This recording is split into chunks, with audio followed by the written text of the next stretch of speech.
One of the big questions arising from the release of that 11-year-old Donald Trump recording is why we're learning about this just a month away from the election. Fox News media analyst and host of Fox's MediaBuzz, Howard Kurtz, is here with some thoughts on that. Good evening, Howie.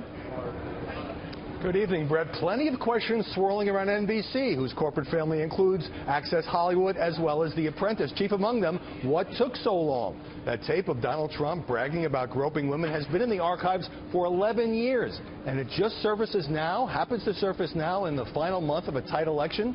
Now, someone with access to that NBC tape leaked it on Friday to the Washington Post's David Farenholt, who told me today he wouldn't discuss the source's motivation. But the source apparently wanted this footage made public before tonight's debate. Access Hollywood had been working on its own story in recent days. NBC Senior Vice President Mark Kornblau told me the news division was also pursuing the story and checking with lawyers for days under a loose agreement in which Access Hollywood would have the first crack at breaking the story. But the news division continued to go forward after the program, Access Hollywood, decided it wouldn't publish anything until tomorrow after the debate.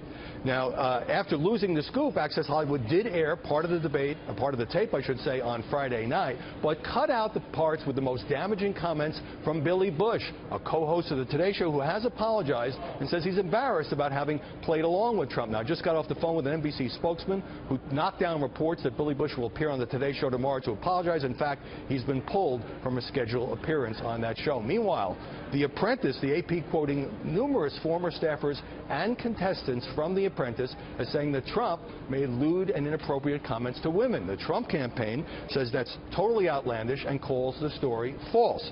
But what happened to that footage? NBC says it doesn't control the off-air footage from The Apprentice because it only licensed the show.